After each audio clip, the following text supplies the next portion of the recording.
અને તમે એકલા છો કે 2 જણા છો તો તમે કંઈ નથી કરી શકતા.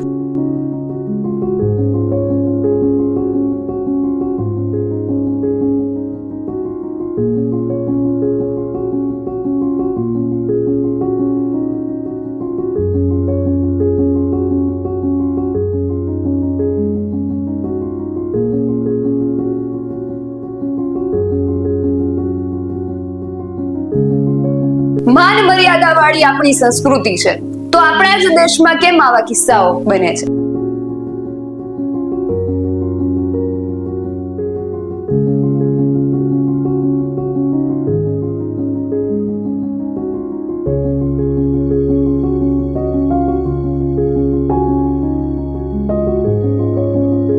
તો તમે જે કરો છો, પહેલા કંઈ પણ વિચારતા પહેલા, કંઈ પણ કરતા પહેલા પોતાની જાતને એ જગ્યા પર રાખીને જોજો કે આ જગ્યાએ હું હોઉં તો મને કેવું થાય.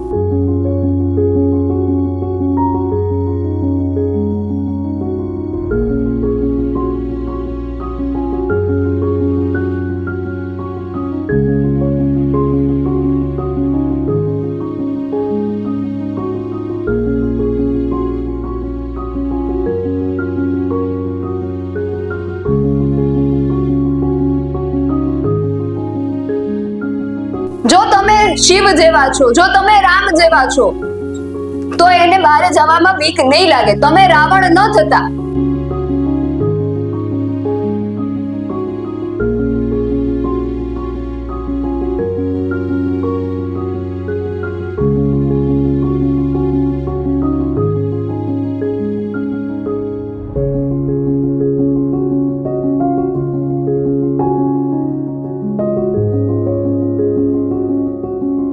આપણા માનની આચાર્યશ્રી છે એમણે આવો સરસ કાર્યક્રમ યોજવા માટેની આપણને મંજૂરી આપી. એના માટે એમનો આભાર માનવા સાથે હું આ કાર્યક્રમ છે એની અંદર આજે 3 વ્યક્તિઓ BS લાઈનમાંથી આવેલા છે, નિધિબેન અને ગોપીબેન અને સાથે સાથે ગર્ભીબેન. એ બધાનું અમારી સંસ્થા વતી શાબ્દિક સ્વાગત કરું છું અને કર્તવ્યબેનને નિમંત્રણ આપું છું કે એમને જે વાત કરવાની હોય એ રજૂ. પહેલા તો અહીં આમંત્રણ આપ્યું અમને અને અમને વાત કરવાનો તમારા વિદ્યાર્થીઓ સાથે મોકો આપ્યો એ બદલ સરનો પણ ખૂબ ખૂબ આભાર. મારી વાતને હું રજૂ કરીશ. અત્યારના તમને બધાને ખ્યાલ છે કે વુમન્સ ડે આવે છે એટલે બધા નારી સશક્તિકરણની વાતો કરશે, સ્ત્રીઓના હકની વાતો કરશે, પણ હું પણ એ જ વાત કરવા આવી છું, પણ થોડીક અલગ રીતે. આમ સાયકોલોજીસ્ટ છું એટલે થોડુંક મેન્ટલ હેલ્થ વિશે વાત કરવાનું આવે છે. એટલે શરૂઆત તો હું ત્યાંથી જ કરીશ કે તમારા બધાની પાસેથી પણ મને જાણવું છે કે મેન્ટલ હેલ્થ શું છે, એને સારી રાખવા માટે તમે બધા શું કરી શકો? મેન્ટલ હેલ્થ સારી રાખવા માટે તમે શું કરો? કોઈ આન્સર આપી શકશે? ફિઝિકલી હેલ્ધી રહેવા માટે આપણે ઘણી બધી વસ્તુ કરતા હોઈએ. હવે ગમે એવી જગ્યા પર જમવા ના જઈએ.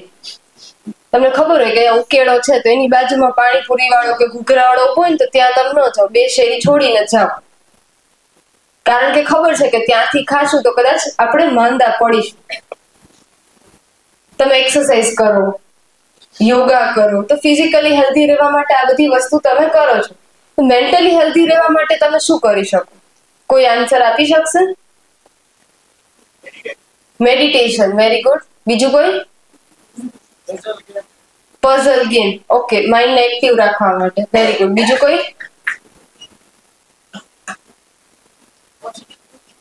Positive thinking, very good. હવે આમાંથી જ મને બીજો એક ક્વેશ્ચન થાય છે. આમાંથી કેટલા લોકો એવા છે કે જે ખરેખર મેડિટેશન કરી શકે છે?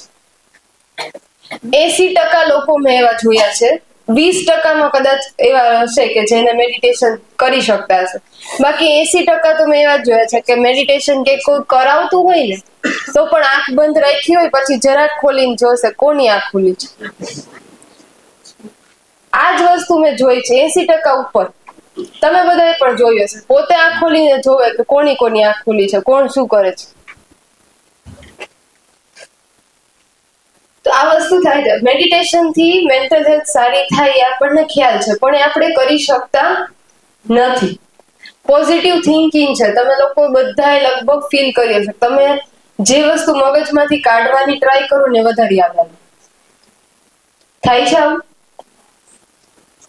તો પોઝિટિવ થિંકિંગ છે એ પણ આપણાથી નથી થઈ શકતી. તો પછી મેન્ટલ હેલ્થને સારી રાખવા માટે આપણે કરીએ છીએ શું? કે જે થવું હોય ભલે થતું, આપણે શું જે થાય બધાયનું થશે, ભેગું ભેગું આપણું થઈ જશે. મોસ્ટલી આ માઇન્ડસેટ હોય, જે થાય જોઈ જશે. અચ્છા, તમારામાંથી એવા કેટલા છે કે જેને લાઈફમાં ક્યારે સ્ટ્રેસ થયો જ ના હોય? સ્ટ્રેસ એટલે કે ભૂતકાળને લઈને કોઈ વિચાર ના આવતા હોય, લાઈફમાં ક્યારે સ્ટ્રેસ થયો જ ન હોય. કોઈ છે એવું? ઓકે. કોઈ એવું છે કે જેને લાઈફમાં ક્યારે એન્ઝાયટી થઈ જ ન હોય? એન્ઝાયટી એટલે કે ભવિષ્યને લઈને વિચાર ના આવતો હોય ક્યારેય? કોઈ છે એવું? અચ્છા. ક્યારે બધા આવો એક્સપિરિયન્સ ક્યારેક ને ક્યારેક તો કરી જ હશે કે રાતના સુવા જઈએ ને એટલે આખા દિવસના વિચારો હોલસેલમાં આવે. થાય છે આવું? સુવા ગયા હોય પણ અડધી કલાક, કલાક, 2 કલાક આરામથી નીકળી જાય. વિચાર ક્યાંના ક્યાંય પહોંચતા હોય, કાંઈ કારણ વગરના વિચારો આવતા. થાય છે આવું? પછી તમે ગમે એટલી વાર લખીને, બોલીને, લર્ન કર્યું હોય, પાકું કર્યું હોય બધું, પણ એક્ઝામમાં પેપર સામે આવે ને ભૂલાઈ જાય. થાય છે આવું? આમાં મેં તમને 4 ક્વેશ્ચન્સ પૂછ્યા, 4 ક્વેશ્ચન્સ ઉપરથી મને એવું લાગે છે કે આપણે બધાની મેન્ટલ હેલ્થ ક્યાંક ને ક્યાંક ઇફેક્ટ થયેલી છે, પણ એની સામે આપણે એને સારી રાખવા માટે કંઈ કરી શકતા નથી. એવું માની શકું? એની પાછળના રીઝન્સ ઘણા બધા છે. પહેલી સૌથી વધુ ઇફેક્ટિવ વસ્તુ એ છે કે આપણું પોતાનું બિહેવિયર. એ જ આપણી મેન્ટલ હેલ્થને સૌથી વધારે ઇફેક્ટ કરે. કઈ રીતે? આજે હું પહેલી વખત તમારી કોલેજમાં આવી અને હું એમ કહું કે હાલે આ પંખો બંધ કરી દઈ, કેવું ખરાબ લાગે આવી રીતે હું વાત કરું? તમને એમ થાય ને કે આ તો છું પહેલી વખત આવ્યા છે, કેવી રીતે વાત કરે? અને એની બદલે હું કહું પ્લીઝ આ પંખો બંધ કરી દેજો, તો તમને એમ થાય ખરાબ ના ઊભા થઈ એવાની તસદી લઈએ ને પંખાની સ્વિચ બંધ કરીએ. બાકી તો તમે બધા એમ કહી દો છો કે નથી કરો.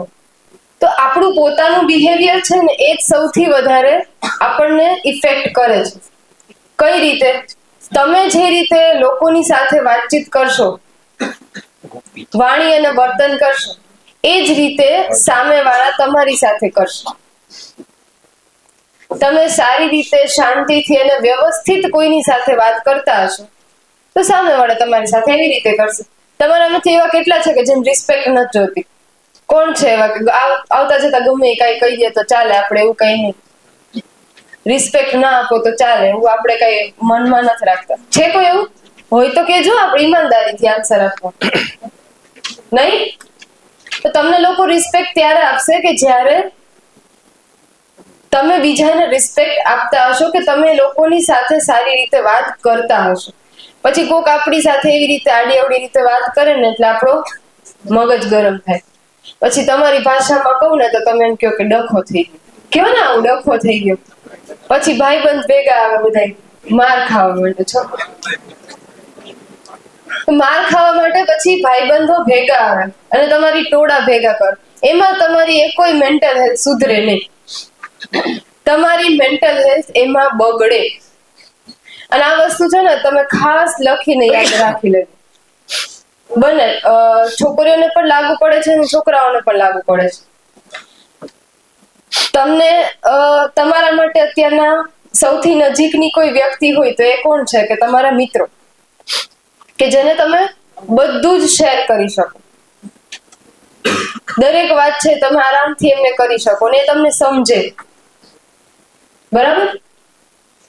પણ આ વસ્તુ તમે ખાસ લખીને યાદ રાખી લેજો કે તમારા ગોલ્સને અચીવ કરવામાં વચ્ચે આવતા હોય ને એ મિત્રોથી દૂર રહેવું. તમને એમ હોય કે ભાઈ દરેક સિચ્યુએશનમાં ભાઈ આવું કાંઈ પણ થાય ને તો ભાઈ મારા ભાઈબંધ, મારી બેનપણી મારી ભેગી જ હોય છે, તી મારી સાચી બેનપણી, સાચો ભાઈબંધ. પણ એવું નથી. રિયાલિટી કંઈક અલગ છે. આજે એના કારણે તમને જો ક્લાસમાં બેસીને કોમેન્ટ કરવી બહુ સહેલી છે, એક નબળા માણસની નિશાની. શું કામ? કારણ કે એને પોતાનું રિમોટ કંટ્રોલ બીજાના હાથમાં આપેલું છે. ફોર એક્ઝામ્પલ હું એક્ઝામ્પલ આપું છું. હું એવું કહું કે પેલા બેન છે એને ક્લાસમાંથી ડિસ્ટ્રેક્ટ કરવાને બહુ સહેલું છે. હું ખાલી એક જ વાક્ય બોલીશ, બાકી આખો લેક્ચર એ કોમેન્ટ કરશે. તો મારી ઈચ્છા હશે ત્યારે હું એને ભણવા દઈશ, મારી ઈચ્છા નહીં હોય ત્યારે હું એને નહીં ભણવા દઈશ. એનું રિમોટ કંટ્રોલ મારા હાથ. ફોર એક્ઝામ્પલ હું એવું કહું કે આ ભાઈ છે એને ઝડપથી ગુસ્સો આવી જાય છે, તો મને ઈચ્છા થાય ત્યારે હું એને ગુસ્સો અપાવી શકીશ. મને એમ હોય કે ના અત્યારે વાંધો નહીં, ચલો ને આજે જવા દે. બાકી મને એમ થાય કે આને ગુસ્સો અપાવો છે તો મને ખબર હોય કે હું આવી વાત કરીશ ને એટલે તરત ગુસ્સે થઈ જશે. મારી ઈચ્છા પ્રમાણે બિહેવિયર કરશે. એનું રિમોટ કંટ્રોલ આવી ગયું મારા હાથમાં. એટલે હવે તમારે નક્કી કરવાનું છે કે તમારે તમારું રિમોટ કંટ્રોલ એ તમારા હાથમાં રાખવું છે કે પબ્લિકલી બધાના હાથમાં આપવું છે. કોઈ તમારી પાસે કરાવે એવું બિહેવિયર તમારે કરવું છે કે તમને ઈચ્છા હોય એ પ્રમાણેનું તમારે સ્ટેબલ રહીને બિહેવ કરવું છે. એક બહુ પ્રેક્ટિકલ વસ્તુ છે.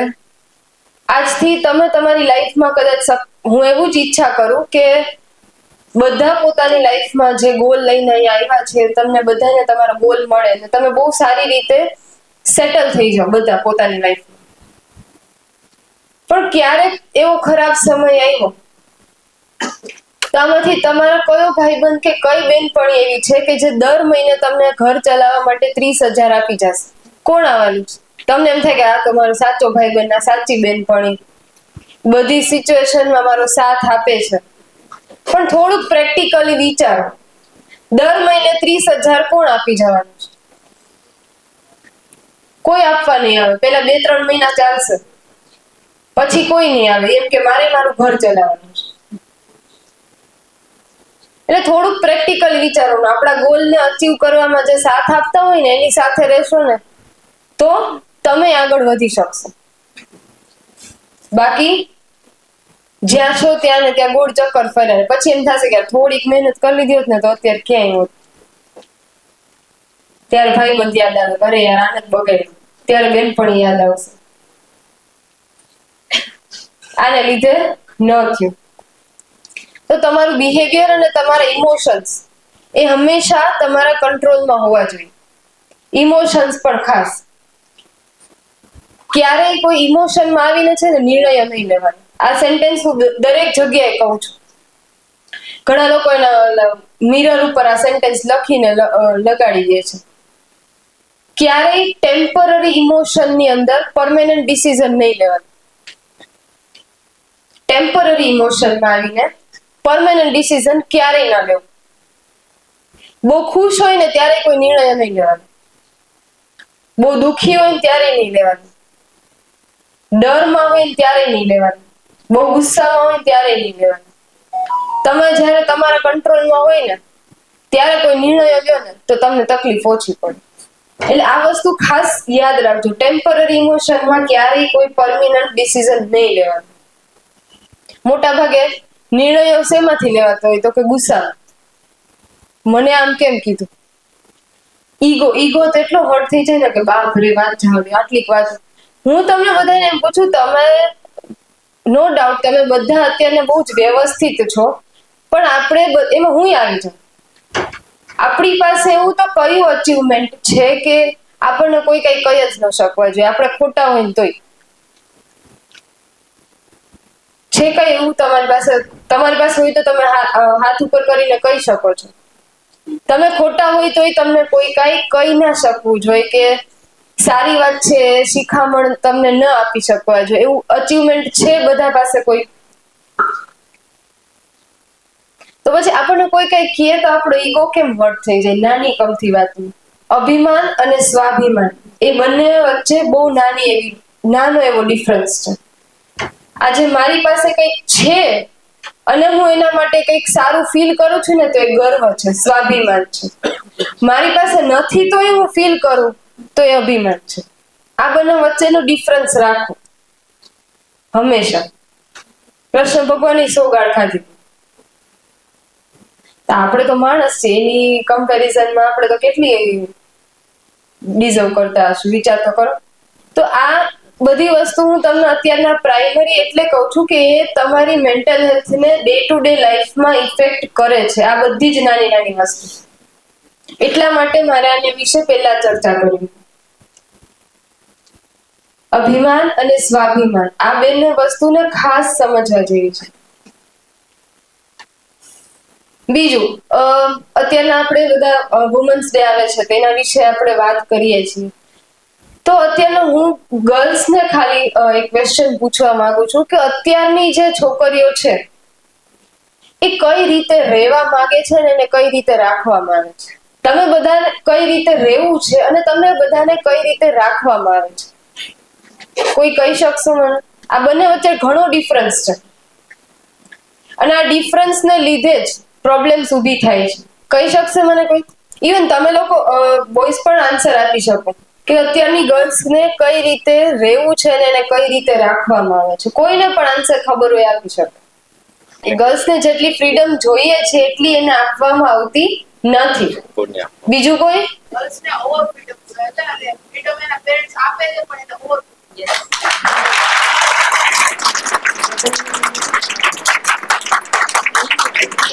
ઓનેસ્ટ આન્સર આપો.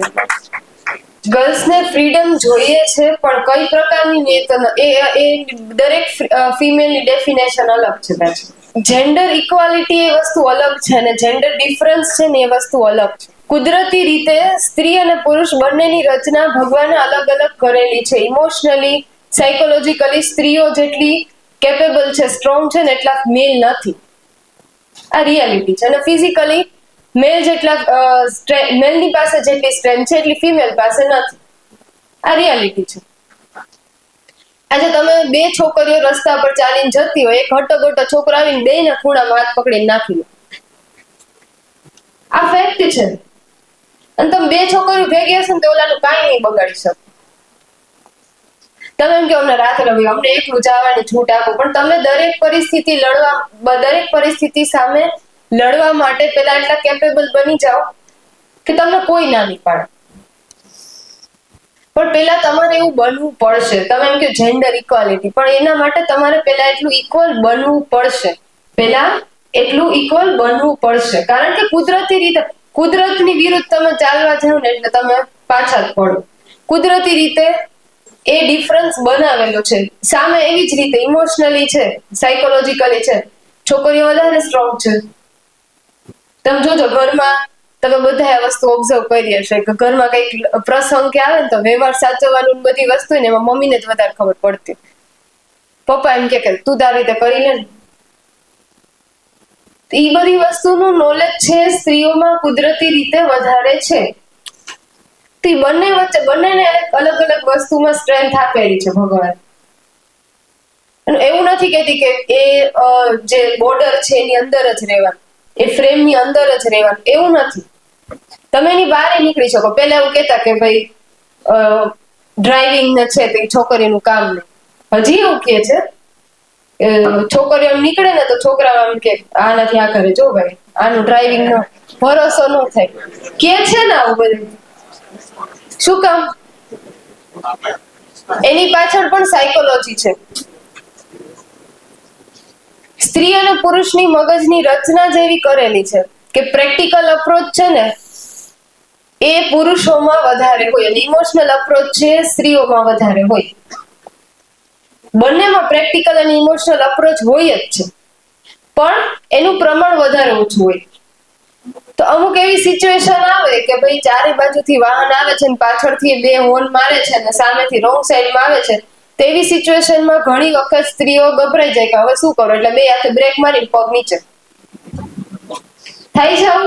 શું કામ? એની પાછળનું કારણ કુદરતી છે કે ભાઈ મગજમાં પ્રેક્ટિકલી એવી જ રીતે સિસ્ટમ ફિટ કરેલી છે, એમાં એનો વાંક નથી. પણ હવે ફિમેલ છે એમાં પણ આગળ વધી છે. પ્રેક્ટિકલ અપ્રોચ એને પોતાનો ડેવલપ કર્યો છે.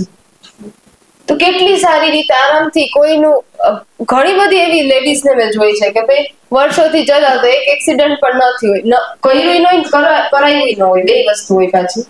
તો આરામથી એ બધી વસ્તુ જે એક ફ્રેમ છે એને તોડીને બહાર નીકળી જ શકો છો તમે. પણ એ ફ્રેમની બહાર નીકળવું નહીં તમારા હાથમાં છે. તમે એમાં કેટલી વધારે સારી રીતે બહાર નીકળી શકો.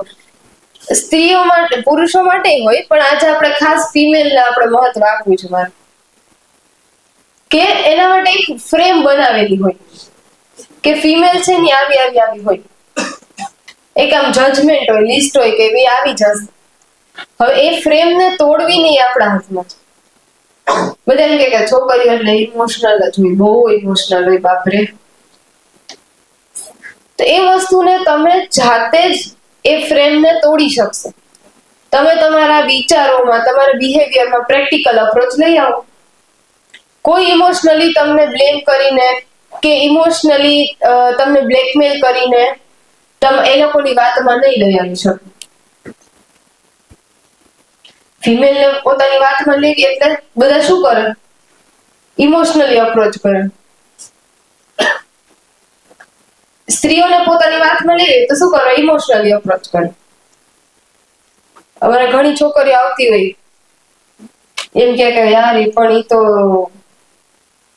બહુ કે મને હેલ્પ કરે, સ્ટડીમાં મને મોટિવેટ કરે, મને વાંચવાનું મન ન હોય તો મને વાંચવા માટે મોટિવેશન આપે. પણ ઈ નો દેખાતું હોય પાછું છોકરીઓને કે ઈ મોટિવેટ કરવામાં 2 કલાક બગાડે, એટલી વારમાં 4 ચેપ્ટરનું રિવિઝન થઈ જાય. થોડુંક પ્રેક્ટિકલી વિચારવાનું.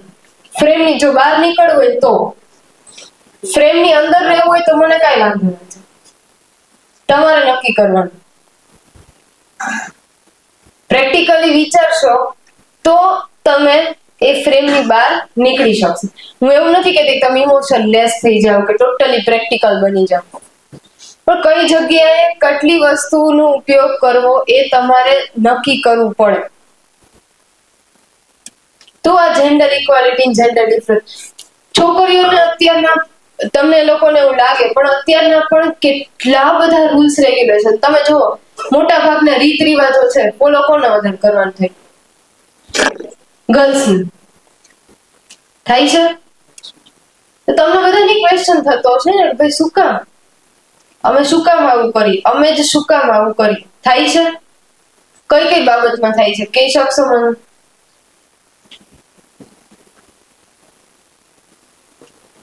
તમે બધાએ કીધું કે હા અમને થાય છે, આ બધી વસ્તુ નડે છે, તો કઈ કઈ બાબતમાં થાય છે મને કયો. પેલા તો આજ ફ્રેમ તોડો કે બાજુવાળી બોલવાનું શરૂ કરે ને પછી હું બોલીશ. તમને મગજમાં આન્સર આવ્યો તમે હેન્ડ રેઝ કરીને બોલી દો ને ફટાફટ. કઈ કઈ એવા રીત રિવાજો છે કે જેમાં તમને એવું થાય છે કે ભાઈ અત્યારના ટાઈમમાં મને આ વસ્તુ નથી ગળે ઉતરતી?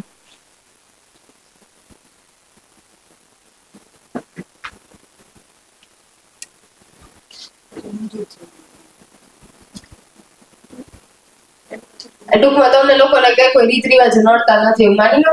હા હાઈ સ્કોપ તો મેરેજ થાય પછી હંમેશા ગર્લ્સને શું કરો? પૈસા કરે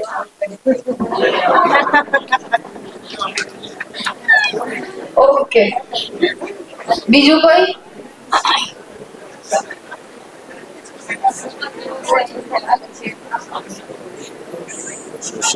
બોલો બોલો. 1 મિનિટ મને નથી સંભળાતું. મંદિર જવાનું ના પડે. Very good. બીજા કોઈ? તો આવા ઘણા બધા રીત રિવાજો છે કે જેના માટે ગર્લ્સને ઘણી બધી વખત કાંઈક ને કાંઈક પ્રશ્નો થતા જ હોય છે. અને અત્યારના ટાઈમમાં ફિમેલને સ્ટેબલ રહેવું ને એ બહુ અઘરી વસ્તુ છે. કારણ કે એક તો નોકરી કરવી જોઈએ અને ભેગું ઘરે સંભાળવાનું. નોકરી પણ કરવાની છે અને સાથે ઘરે સંભાળવાનું. તમારા ઘણા પ્રોફેસર્સ છે એમને તમે પૂછજો કઈ રીતે. એક દિવસ છે ને તમારે બધા ટ્રાય કરી જોજો. સવારના ગરમ નાસ્તો, ચા પાણી બધું ઘરે બનાવીને આવવાનું. રસોઈ અડધી કરીને આવવાની, રોટલી સિવાયનું બધું થઈ જવું જોઈએ. પછી કોલેજ આવવાનું, ભણવાનું, પછી ઘરે જઈ હાથ મોઢું ધોઈ અને સરસ મજાના ફૂલકા ઉતારીને બધાને જમવા બેસાડવાના. પછી બધું વાઇન્ડ અપ કરવાનું અને પછી તમારે જે કરવું એ કરજો. પછી જમવાનું. તમે ટ્રાય કરજો એક વીક. જરાય ઈઝી નથી. તો અત્યારની ફિમેલની જવાબદારી ડબલ થઈ છે. બધા આપણે વાત કરીએ ને કે જેન્ડર ઇક્વાલિટી, તો ઇક્વાલિટી નથી આવી. ઈ તો જે છે ઈ તો એની જવાબદારીમાં આવ્યું જ છે. ઈ ઉપરાંતની નવી જવાબદારી લીધી છે એને પોતાને ઇન્ડિપેન્ડન્ટ બનાવવા માટે. તો ઈ એક બહુ મોટી અને બહુ સારી વસ્તુ કહેવાય કે ભાઈ મારે મારી રીતે ઇન્ડિપેન્ડન્ટ થવું છે તો હું થાય છે. ભલે આ મારી જવાબદારીમાં આવે છે તો હું એ કરીશ.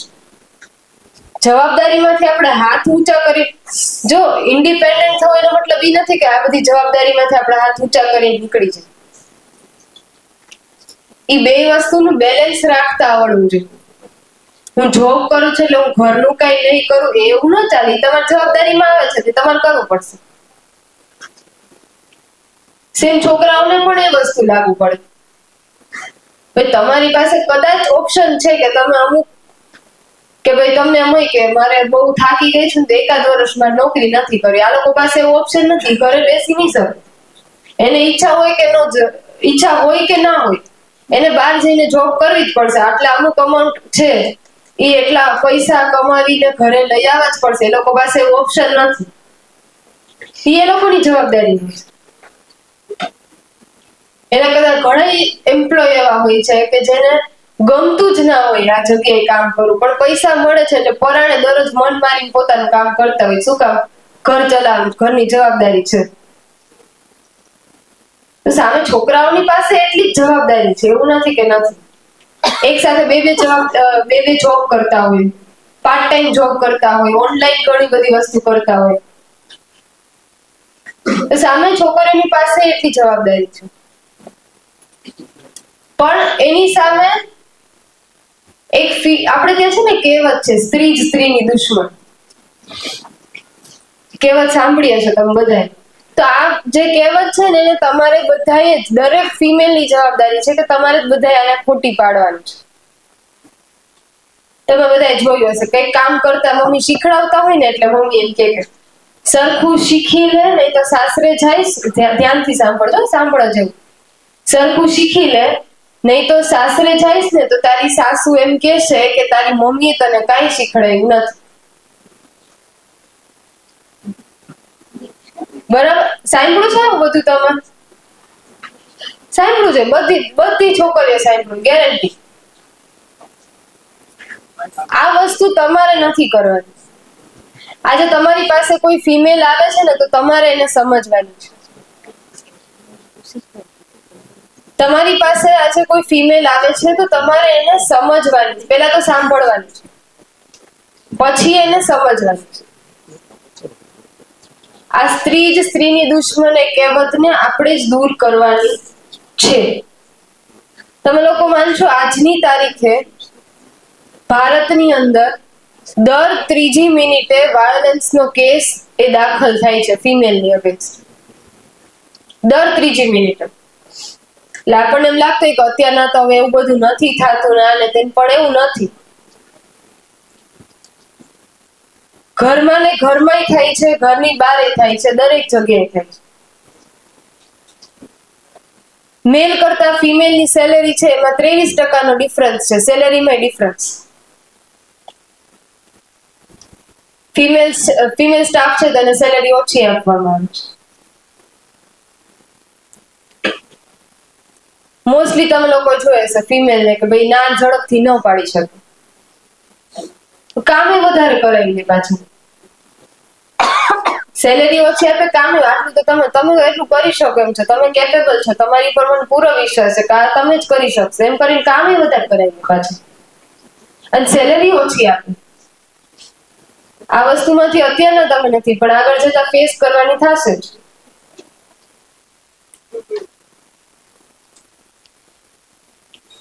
તમે જોજો મેલ ને ફિમેલ તમે ઘરમાં આ વસ્તુ જોઈ હશે. પપ્પાની સાથે વાત કરવાની ને તમે જરાક આમ પ્લાનિંગ સાથે અને પછી પ્લાનિંગ કરીને પછી વાત કરે કે પપ્પાની સાથે આવી રીતે વાત પ્રેઝન્ટ કરવાની. મોટા ભાગે આ વસ્તુ જોઈ છે. હું એવું નથી કહેતી દરેક જગ્યાએ આવું છે. અને મમ્મીની સાથે તમે ફ્રીલી બધું કહી શકો. તે એક સારી વસ્તુ છે કે તમે ફ્રીલી તમે મમ્મીને બધી વસ્તુ કહી શકો છો. એક સારી વસ્તુ જ છે કે ઘરની જ કોઈ વ્યક્તિ એવી છે કે જે તમને સારી રીતે સમજી શકે. પણ એની સામે તમારો વાત કરવાનો જ્યારે ટોન છે પપ્પાની સામે ધીમો ધીમો ધીમો થઈ જાય, પણ મમ્મીની સામે આપણે એવું કઈ નહીં, એને તો કહી દેવું કેમ.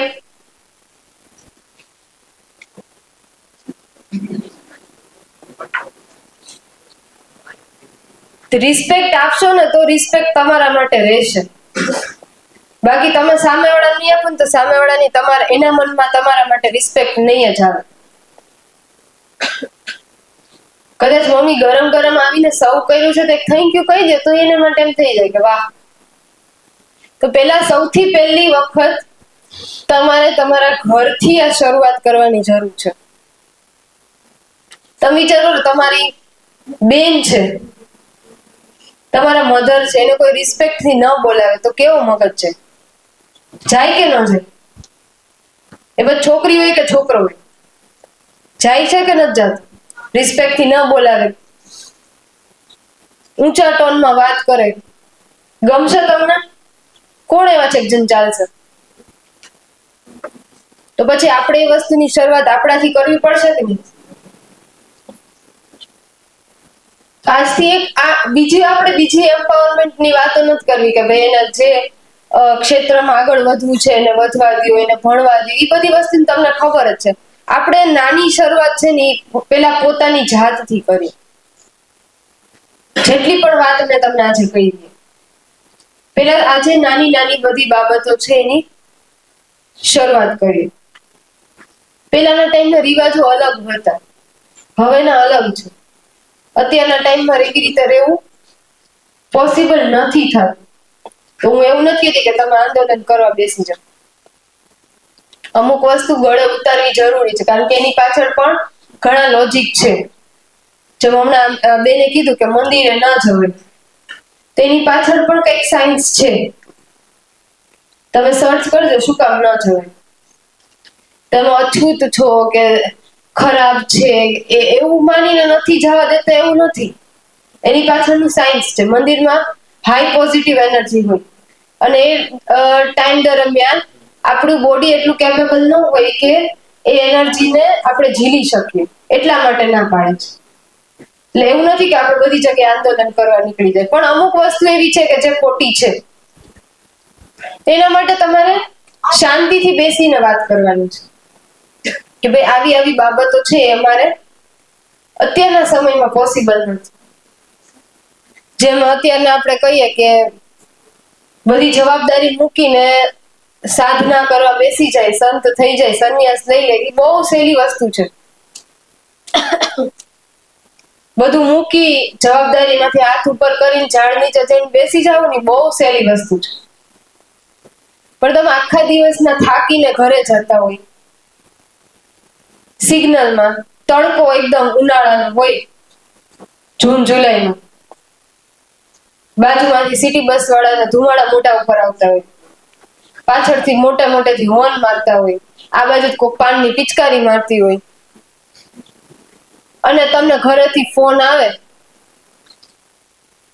કે 500 બટેટા લઈને આવજો, અને એમાં તમે સ્ટેબલ રહી શકો તો એ તમારી સાચી સાધના છે. બાકી આ બધું હાથ ઉપર કરી ઝાડ નીચે બેસી જવું એ તો બહુ સહેલું છે. પણ આ સિચ્યુએશન, દરેક આવી સિચ્યુએશન જે ડે ટુ ડે લાઈફમાં આવે છે એમાં તમે સ્ટેબલ રહી શકો તો એવું સમજી શકીએ કે ના તમે કેપેબલ છો દરેક સિચ્યુએશન સામે લડવા માટે. તો રિસ્પેક્ટ એ બધા જ ડિઝર્વ કરે છે. આ વસ્તુ ખાસ ધ્યાન. ઘરમાં મોટા ભાગે ફાધર છે એને શું કામ રિસ્પેક્ટ થી કે ધીમા અવાજે યાર વાત કરવામાં આવે? કારણ કે એક માઇન્ડસેટ હોય કે ભાઈ પૈસા લઈને આપે જ કરવું. ભલે તમે એ વસ્તુને બોલતા હોય કે ના બોલતા હોય, પણ આ વસ્તુનું માઇન્ડસેટ ત્યાંથી છે જ. એની સામે તમારા ઘરની જે કોઈ પણ ફિમેલ છે એને પણ તમે એટલી રિસ્પેક્ટ આપતા શીખો. તમે રિસ્પેક્ટ આપશો તો તમારા માટે એને રિસ્પેક્ટ જાગશે, બાકી કોઈ દિવસ રિસ્પેક્ટ નહીં આવે. બીજું, ફિમેલ ને મારે એ પણ કહેવાનું, તમારો બોડી લેંગ્વેજ, તમારો આઈ કોન્ટેક્ટ એ તમે સ્ટ્રોંગ રાખો. તમે ચાલી જતા હોય ને તમારા એ વોક ની અંદર એટલો કોન્ફિડન્સ હોવો જોઈએ કે ગમે આડી અવડી વ્યક્તિ આવીને તમારી યાર વાત કરવાની હિંમત ન કરે. પછી તમે એમ કહો કે મને આમ કર્યું ઓલું કર્યું, એવો ચાન્સ જ નહીં આપવાનો. તમારો આઈ કોન્ટેક્ટ જ એવો રાખવાનો કે સામેવાળા તમારી સાથે કઈ વાત કરતા પહેલા વિચાર. આ વસ્તુ તમારી ડે ટુ ડે લાઈફમાં ઇન્ક્લુડ કરો. તમને ખબર હોય કે ભાઈ આ કોઈ ગલી છે કે ત્યાં નકામા લોકો અમુક ઊભા હોય છે, ન્યુસન્સ જેને કહેવાય, બધી જગ્યાએ હોય એવા, તો પછી ચાઈની આખી જવાની જરૂર છે જ નહીં. અમુક વસ્તુ પ્રિકોશનમાં આવે. તેમ છતાં મને કાંઈ ન થાય ને મને કોઈ એમ તોય તમે ચાઈને ત્યાંથી જ જાઓ, એ તમારી ભૂલ કહેવાય. બીજું, તમારા બોડી લેંગ્વેજ ની અંદર ચેન્જ રાખો, કોન્ફિડન્સ રાખો. કોઈ કદાચ સામે આવીને સાઈડમાંથી કેમ કોમેન્ટ કરે છે ને તો તમારી અંદર ફેર ન પડવો જોઈએ. ભલે અંદરથી તમને બીક લાગતી હોય, ગમે એવી અંદરથી ધ્રુજતા હોય, તો મોઢેથી તેમ જ લાગવું જોઈએ કે આના તો હોતા હોય નહીં, ભાઈ આ તો માથા ભારે લાગે છે. તમારે મોઢું જોઈને તેમ જ લાગવું જોઈએ. બીજું, સૌથી વધારે તકલીફ ઘરની વ્યક્તિથી પડે છે. સૌથી વધારે અબ્યુઝમેન્ટ ઘરમાં થાય છે. તમે જો તમારા કોઈ રિલેટિવ્સ આવે છે ઘરે, તમે બધાય બેઠા છો ત્યારે એનું બિહેવિયર, એની વાતચીત તમારી સાથેની કંઈક અલગ છે, અને જ્યારે તમે એકલા હોય ત્યારે તમારી સાથેની વાતચીત ને બિહેવિયર કંઈક અલગ છે. તે વસ્તુ નોટિસ કરો. કાંઈ મમ્મી ન બોલે તો હા મમ્મી આવી એમ કરીને વઈ જવાનું, કે બેઠું રહેવાની જરૂર નથી. અને બધાને ખરાબ લાગશે કે ખોટું લાગશે કે એવું બધું વિચારવાની જરૂર નથી. આપણને આપણો રસ્તો, હું એમ નથી કહેતી બધે ઝઘડા કરવા માંડ્યા, પણ આપણને આપણો રસ્તો કરતા આવડવું જોઈએ, એટલી ખબર પડે. બરાબર? તો આજે મેં આ વસ્તુની તમને વાત કરી કે જેન્ડર ઇક્વાલિટી અને જેન્ડર ડિફરન્સ, એ બંને વસ્તુને સમજીને તમારે ચાલવાનું છે. બંનેની એક અલગ અલગ જવાબદારી છે, અને બંને પોતાની જવાબદારીઓ છે એને બહુ જ સારી રીતે નિભાવે છે. તો બંને પોતાની જવાબદારીને સારી રીતે નિભાવી અને ચાલવું પડશે. આ સિવાય તમને પ્રશ્ન હોય કે અમને આવા પ્રશ્નો થાય છે, તો તમે કહી શકો કે એમાં મારે શું કરવું.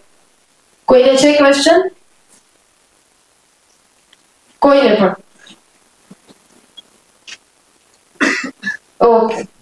તો આ સરસ મજાની વાતો છે. બહુ બધી વાતો મારે કરવી હોય, પણ હવે હું આપણા આચાર્યશ્રીને વિનંતી કરીશ કે સાહેબ આજના પ્રસંગ વિશે આપ કંઈક વાત રજૂ કરો. મહિલા એમ્પાવરમેન્ટ, ફિમેલ એમ્પાવરમેન્ટનો આ હેતુ છે મહિલા સત્તા ઉજવવા માટે. ત્યારે જે વિવિધ વાતો કહેવામાં આવે છે એમાંય ઘણી વખત સ્ટીરિયોટાઇપિંગ કરી દેવામાં આવે છે. જે એમણે શરૂઆતમાં જ કીધું કે પ્રેમ આપણે તોડવાની જરૂર છે, એ પ્રેમ તોડવાની બાબતમાં જ્યારે સલાહો પણ આવે છે, સારી જિંદગી જીવવાની જે સલાહો છે ને એમાં પણ સ્ટીરિયોટાઇપિંગ છે. આ બેક ટુ ડિફર, મંદિરમાં એનર્જી હોય છે એ વાતને એકદમ નમ્રતાથી પણ હું એનો વિરોધ કરું, એવું કાંઈ નહીં. એ છોકરીનો પ્રશ્ન વધારે છે, હું એના કરતી વધારે છું. શેનું ભાઈ? આ કારણથી એને મેન્સ્ટ્રુઅલ સાયકલ આવે છે તો જ આપણે બધા જન્મ્યા છે. કુદરતે મૂકેલું છે અને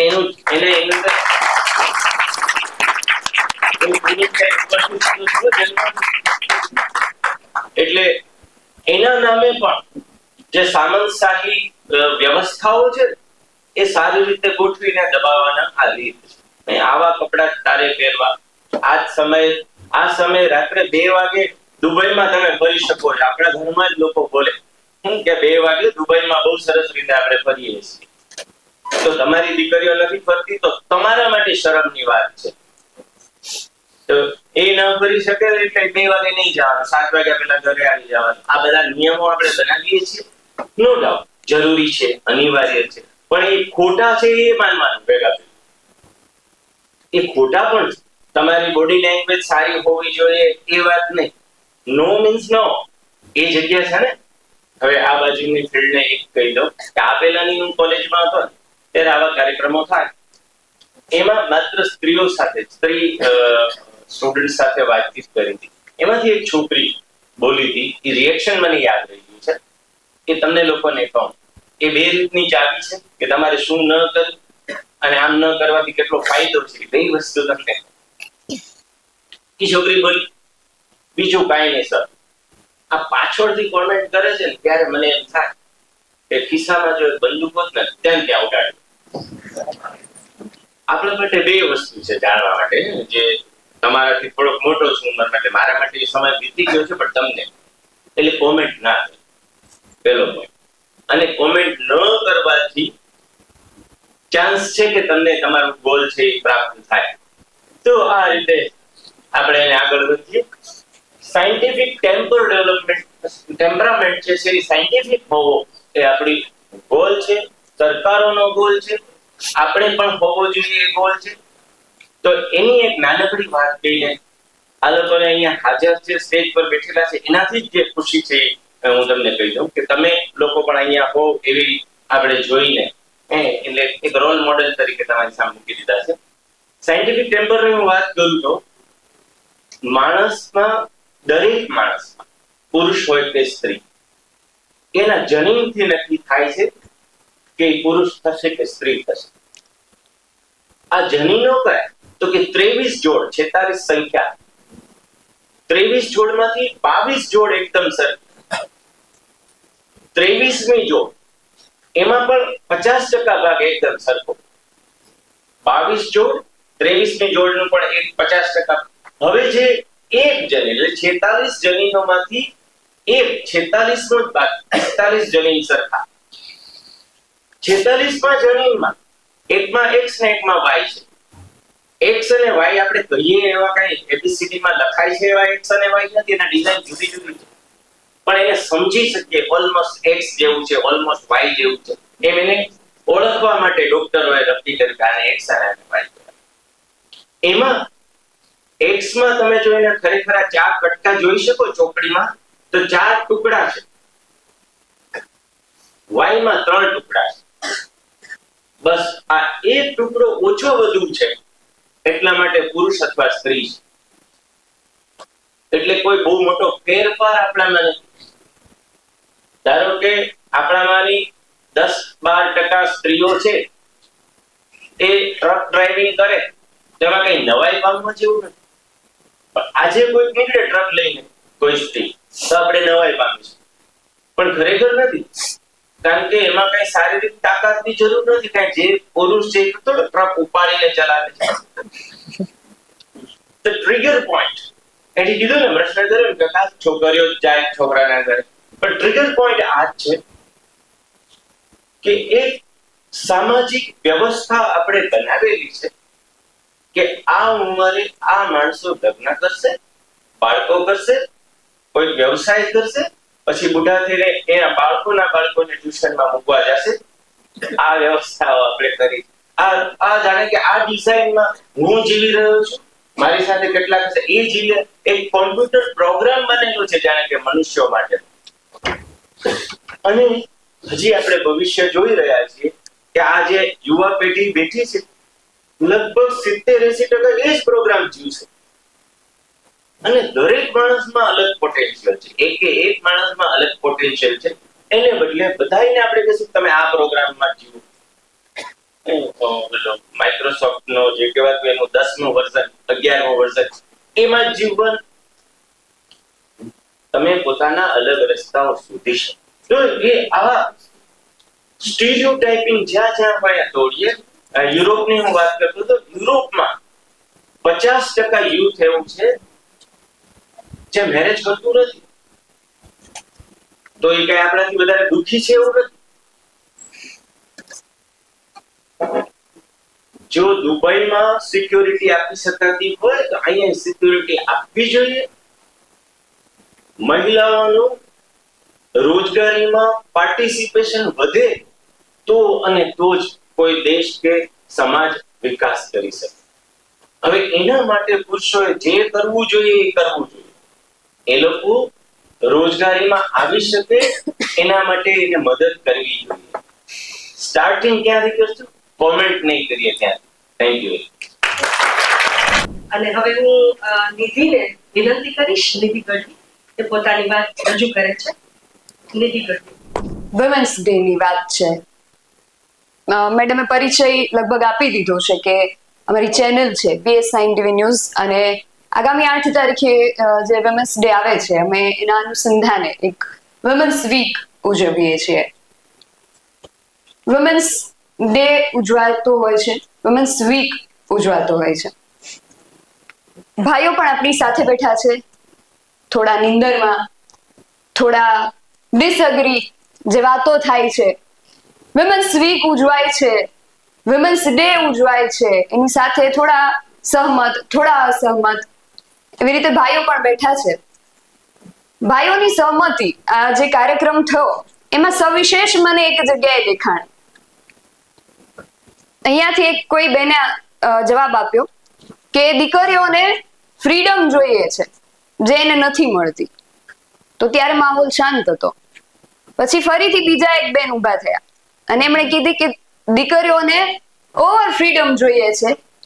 ત્યારે ભાઈઓ બહુ ખુશ થઈ ગયા, તાળીઓનો ગડગડાટ થઈ ગયો. એટલે તમે કોઈએ જવાબ ઊભા થઈને નથી આપ્યો, પણ તમારો જવાબ અહીંયા અમને મળી ગયો. તમે શું ઈચ્છો છો, તમે શું સમજો છો, તમે એવું ઈચ્છો, એવું સમજો છો કે દીકરીઓ જે છે એને ઓવર ફ્રીડમ દીકરીઓ માગે છે. અગ્રી? હવે બધા હા કે ના? ભાઈઓનો આટલો ઢીલો અવાજ હોય? હા, હવે થોડુંક નાસ્તો કરીને આવ્યા એવું લાગે છે. બેનો આ વાતમાં અગ્રી છે કે નથી? હા કે ના? ના, હા, ના, મિક્સ. ઓકે. ભાઈઓ સહમત છે, બેનો 50% સહમત છે, 50% અસહમત છે. હવે બીજો એક પ્રશ્ન મારે પૂછવો છે. ફ્રીડમ કોને કહેવાય અને ઓવર ફ્રીડમ કોને કહેવાય? કોણ કહી શકે? ભાઈઓ અગ્રી છે કે બહેનો ઓવર ફ્રીડમ માંગે છે, તો ઓવર ફ્રીડમ ની પરિભાષા તમે શું સમજો છો? ઓવર ફ્રીડમ કોને કહેવાય? તમે શું સમજો છો? મને કોઈ જવાબ આપો. બોલો. છોકરીઓને બહાર નીકળવા દે. છોકરીઓને બહાર નીકળવા દે. છોકરીને એમ કે મોડી રાત સુધી અમને બહાર ફરવા દે. એવી કોઈ પણ છોકરી કોઈ પણ હોય એને મોડી રાત સુધી બહાર રખડવું, પછી મોડી મસ્તી કરવી, એ બધું એ નથી બરાબર. ભાઈઓ બધા અગ્રી ભાઈ સાથે? ભાઈ શું નામ છે આપનું? કરણભાઈ. ભાઈઓ અગ્રી છેલ્લે સુધી? જી સર. મહેરબાની કરી અને એક શબ્દ આપણે ડિલીટ કરી દઈએ, રખડવું.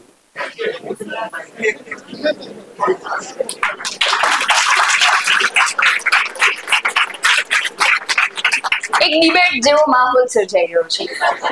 ભાઈઓ એમના તરફથી એક કે એટલે બધા રાજી થઈ જાય ને તાળીઓ પાડે, પછી બહેનો તરફથી કંઈક પોઈન્ટ આવે એટલે બહેનો જોશમાં આવી જાય ને તાળીઓ પાડે. મારે ભાઈઓ તરફથી પણ વાત કરવાની છે ને બહેનો તરફથી પણ વાત કરવાની છે, કારણ કે મેડમ કર્તવી મેડમ છે એ સાયકોલોજિસ્ટ છે, એટલે એમણે માનસિક જે દ્રષ્ટિકોણ છે, માનસિકતા છે એની વાત કરી. પણ હું પત્રકાર છું, એટલે મારે હું બધું છોડીને સૌથી પહેલા એક પત્રકાર છું, એટલે મારે કોઈ એક તરફી વલણ હું ન રાખી શકું. મારે તટસ્થતાથી બંને તરફ વાત કરવાની છે. હવે જેમ કરણભાઈએ વાત કરી કે રાત્રે રખડવું, ખાસ કે હા, એટલે એમણે જે શબ્દનો પ્રયોગ કર્યો, આપણે એના પર આગળ, હું એ શબ્દને આગળ લઈ જતા કે રાતે ફરવું, રાત્રે રખડવું, જે તમે આ શબ્દોની વાત કરો છો, તો રાત્રે તમે જાઓ છો બહાર? ભાઈનું કેવું એવું છે કે સ્ત્રીઓ જે છે એ પુરુષો કરતા ફિઝિકલી એને ઓછી સ્ટ્રોંગ હોય છે ને પુરુષો જે ફિઝિકલી વધારે સ્ટ્રોંગ હોય છે, એટલે કોઈ પણ સિચ્યુએશન છે, કઈ પણ ઘટના રાત્રે, મોડી રાત્રે જો ઘટે છે તો એ હેન્ડલ કરી શકે, અને એની સરખામણીએ જો કોઈ બેન હોય તો એ હેન્ડલ ન કરી શકે, એવું બની શકે, બરાબર? એક કિસ્સો મારે તમને કહેવો છે. રાજકોટની અંદર એક ઓન ડ્યુટી એએસઆઈ, જ્યાં સુધી મને યાદ છે એમની રેન્ક એએસઆઈ હતી.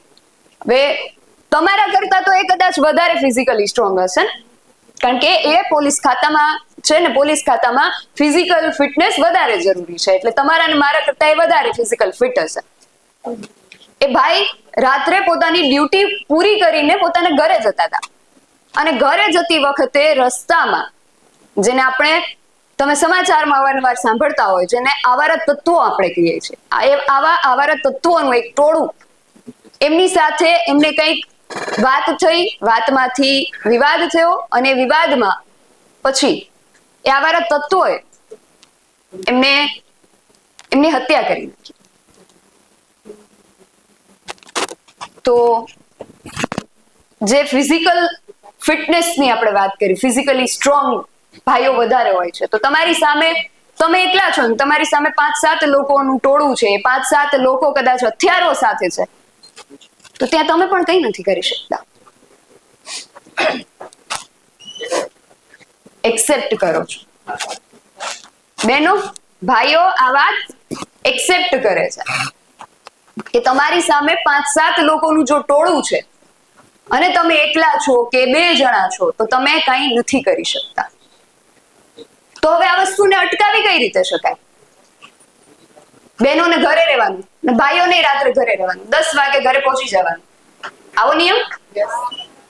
સરે જેમ થોડી વાર પહેલા સરે વાત કરી કે દુબઈમાં તમે જાઓ, દુબઈની આપણે કદાચ વાત કરી કે કોઈ પણ મોટા જે સારા દેશો છે, જેને આપણે ડેવલપ કન્ટ્રી કહીએ છીએ, વિકસિત દેશો, અમેરિકા છે, યુરોપ છે, જે વેસ્ટર્ન જે દેશો છે, કે ત્યાં દીકરીઓ જે છે એ રાત્રે પણ ફરી શકે છે.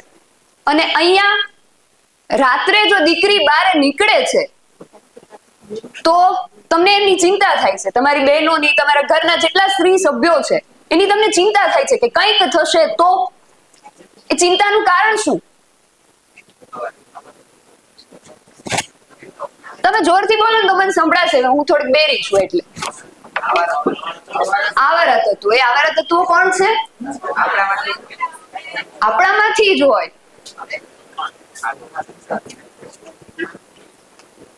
કોલકાતામાં એક હમણાં કેસ થયો, દિલ્હીમાં જે 10 થી 12 વર્ષ પહેલા જે નિર્ભયા કેસ થયો, એ નિર્ભયા કેસ પછી ઘણું બધું થયું, લોકો રોડ રસ્તા પર ઉતરી આવ્યા, અને એ જે બળાત્કારીઓ હતા એમને કડકમાં કડક સજા આપવાની માંગ કરી. ઘણા વર્ષ કેસ ચાલ્યો, પછી એ જે આરોપીઓ હતા એ દોષિત સાબિત થયા, એમને સજા થઈ, અને ભારતમાં જે ટોપ મોસ્ટ છે ફાંસીની સજા એમને થઈ. 10-12 વર્ષ પહેલા આ કિસ્સો થયો, અને તાજેતરમાં કોલકાતામાં ફરી આખા ભારતને સાંકળે એવો કિસ્સો કોલકાતામાં થયો, રેપ વિથ મર્ડર.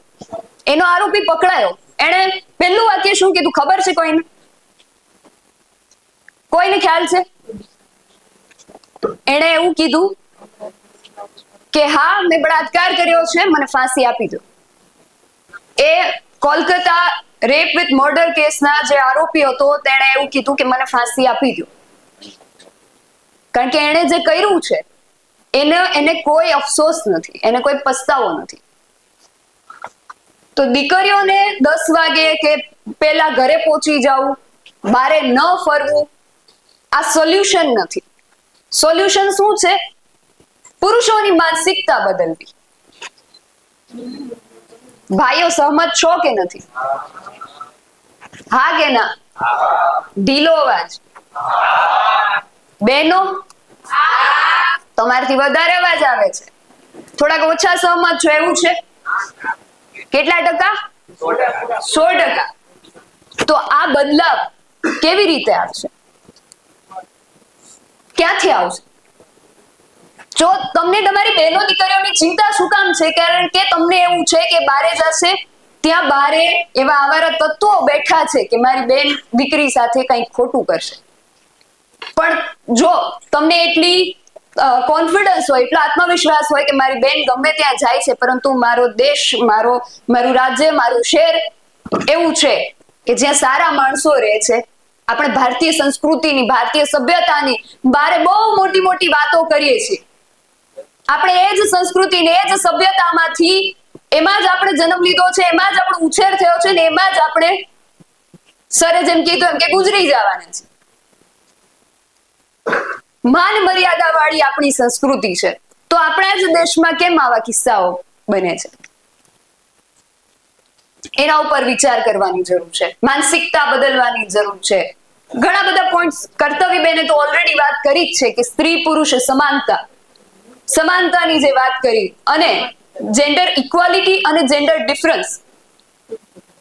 સૌથી પહેલા આપણે માણસ છીએ. એક માણસ તરીકે જેને જે કરવું પડે એ કરવાનું જ છે.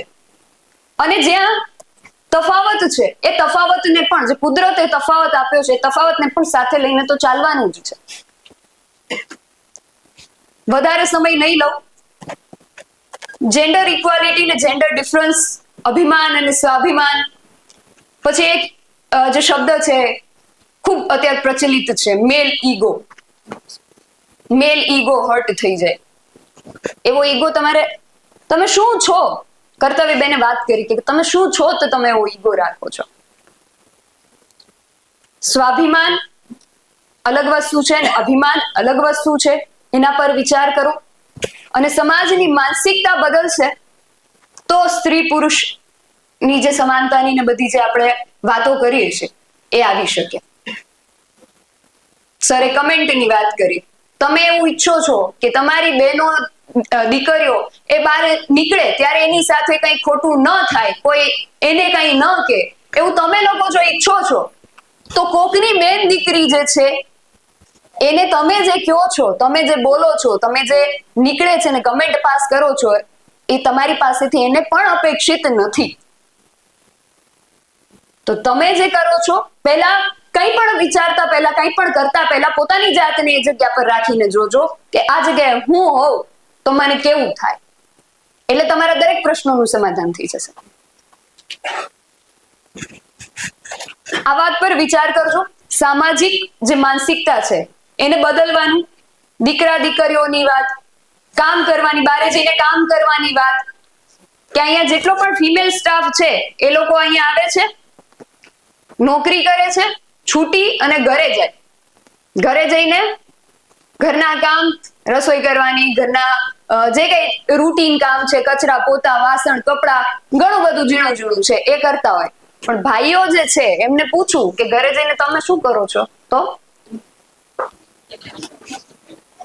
Reels, TV, mobile, Instagram, Facebook. આ તમારો રિલેક્સ ટાઈમ છે. ઘરમાં આપણે પપ્પાને વધારે રિસ્પેક્ટ આપીએ, કારણ ભાઈઓને વધારે ખબર હશે પપ્પાને કેમ, પપ્પા રાત્રે ઘરે આવે તો કેમ એને તરત પાણીનો ગ્લાસ ધરવામાં આવે છે. ઘરનું સંચાલન પપ્પા કરે છે, બીજા કોઈ કેમ પપ્પાને પાણીનો ગ્લાસ, પપ્પાને વધારે રિસ્પેક્ટ, પપ્પાને કઈ પૂછતા પહેલા 100 વખત વિચાર કે પપ્પા છે. કેમ એવું? ખોફ, પપ્પાનો ખોફ. કારણ કે આપણે એવું સમજી છીએ કે એ 8-10 કલાક ઘરની બહાર રહીને ઘરનું સંચાલન ની આપણે વાત કરી, ઘરનું આર્થિક સંચાલન પપ્પા કરે છે. અને જો તમારી મમ્મી જે છે એ હોમ મેકર, અત્યારે આપણે કહેતા હોય છે, જો મમ્મી હોમ મેકર છે તો ઘરનું સંચાલન છે, વ્યવસ્થા છે, એ મમ્મી કરે છે, અને આર્થિક સંચાલન પપ્પા કરે છે. જો પપ્પા કમાય છે અને મમ્મી ઘરે રહે છે, જો આવી રીતે હોય તો આ રીતે હોય. પપ્પાને આપણે શું કામ વધારે રિસ્પેક્ટ કે 8 થી 10 કલાક બારે રહીને આવે છે. બારે એ 10 જાતના લોકોને મળે છે, અલગ અલગ લોકોને મળે છે, એમની સાથે એમના વિચારો મળે છે, નથી મળતા, બોલવાનું થાય છે, ચાલવાનું થાય છે, ઘણું બધું થતું હોય છે. એટલે આપણે ઘરે આવે ને ત્યારે એમને શાંતિનો શ્વાસ એ લઈ શકે ને એટલા માટે એની આગતા સ્વાગતા કરીએ છીએ. એને પાણી આપી કે પપ્પા બહારથી કેટલું કરીને આવ્યા છે. આજના સમયમાં જે સ્ત્રી છે, જે વર્કિંગ વુમન છે, તો એ પણ બહારે જાય છે તો એ પણ એવા 10 લોકોને મળે છે કે જેની સાથેના વિચારો મળે છે, નથી મળતા, વાત થઈ છે, વિવાદ થઈ છે. અને એ સિવાય જેમ વાત કરી એમ કે એને એક સમાજે એક ઢાંચો તૈયાર કરેલો છે કે એક સ્ત્રી છે ને આમ જ રહેવાની, જો એ આમ નથી તો એને જજ કરવામાં આવે છે. તો એવા પણ કેટલા મેણા ટોળા એ બહારથી સાંભળીને પછી ઘરે આવે છે. અને ઘરે આવ્યા પછી કચરા પોતા, રસોઈ, વાસણ આ બધું કરવાનું. પછી રાતે ફ્રી થાય છે. એને પોતાના માટે સમય નથી મળતો. એને સમય આપો, એને બીજું કંઈ નથી જોતું, એને રિસ્પેક્ટ જોઈએ છે. જે તમે આપી શકો એમાં તમારે કંઈ બીજું આપવાનું નથી. એને માન આપો. અને છેલ્લી એક વાત કરી દઉં. હું હિન્દુ ધર્મમાંથી આવું છું એટલે મને હિન્દુ ધર્મ વિશે ખ્યાલ છે. દરેક ધર્મમાં જે સ્ત્રીઓ છે એને માન આપવાની જ વાત હોય. શિવ શક્તિ, હમણાં જ આપણે મહાશિવરાત્રી ઉજવી. શિવ જે છે એ પણ પોતાને શક્તિ વગર અધૂરા માને છે. તો આપણો તો જે ધર્મ છે એ આપણને આ શીખવાડે છે. તમે ક્યારેય સાંભળ્યું, ક્યાંય વાંચ્યું કે કોઈ દેવ છે એમણે ક્યારે કોઈ દેવી વિશે કઈ વાત કરી? ન હોય. કારણ કે એ દેવી છે, એ શક્તિ છે, એ લક્ષ્મી છે, એ સરસ્વતી છે. એટલે એના વિશે તમે ન બોલી શકો. અને એ જ સમયે બહેનોને પણ કેવું છે કે તમે એવી શક્તિ થઈ શકો તો તમને સન્માન મળશે, તો તમને માન મળશે. તમે સરસ્વતી, તમે લક્ષ્મી, તમે શક્તિ થશો તો માન મળશે. તમે જો સુર્પણખા થશો ને તો તમારું નાક કપાશે, યાદ રાખજો. ભાઈઓ અગ્રી? સુર્પણખા ન થવાય ને? શું થવાય? લક્ષ્મી, સરસ્વતી, શક્તિ, સીતા, રાધા એ પણ થઈ શકો. સુર્પણખા થવાની જરૂર નથી. તમે જે ફ્રીડમની વાત કરી કે તમને ફ્રીડમ જોઈએ છે, ફ્રીડમ ત્યારે મળશે જ્યારે તમે આવા બનશો. માન ત્યારે મળશે જ્યારે તમે આવા બનશો. અને તમે લોકો જે કહો છો કે બારે નહીં જવાનું, બારે ત્યારે નહીં જવાનું, કારણ જ નથી. જો તમે શિવ જેવા છો, જો તમે રામ જેવા છો, તો એને બારે જવામાં બીક નહીં લાગે. તમે રાવણ ન થતા. રાવણથી પણ 2 માણસ તો. રાવણ તો આપણે રામાયણ વાંચી છે કે રાવણ સીતા માતાને હરણ કરી ગયો હતો, પણ ક્યારેય એને પોતાની મર્યાદાનું ઉલ્લંઘન નથી કર્યું. આપણે એનાથી પણ અત્યારે નીચલી કક્ષાએ ઉતરી ગયા છીએ. તો તમે રાવણ જેવા નહીં બનો. તો એ દીકરીઓ, એ સીતા તો છે જ. અને છેલ્લી એક વાત કરું કે સ્ત્રી પુરુષ, સ્ત્રી સશક્તિકરણની ને સ્ત્રી પુરુષ સમાનતાની જે આપણે વાત કરીએ છીએ ને, કે બહેનો જ અત્યારે છે કે છોકરાઓ આમ કરે, ભાઈઓ આમ કરે તો અમે કેમ ન કરી? એ બગડેલા છે. તમારે એની જેમ બગડી જાવ એ જેન્ડર ઇક્વાલિટી નથી. તમે સુધરેલા છો ને એને તમારી જેમ સુધારી દો, એને જેન્ડર ઇક્વાલિટી કહેવાય. એની જેમ બગડી જાવ જેન્ડર ઇક્વાલિટી નથી.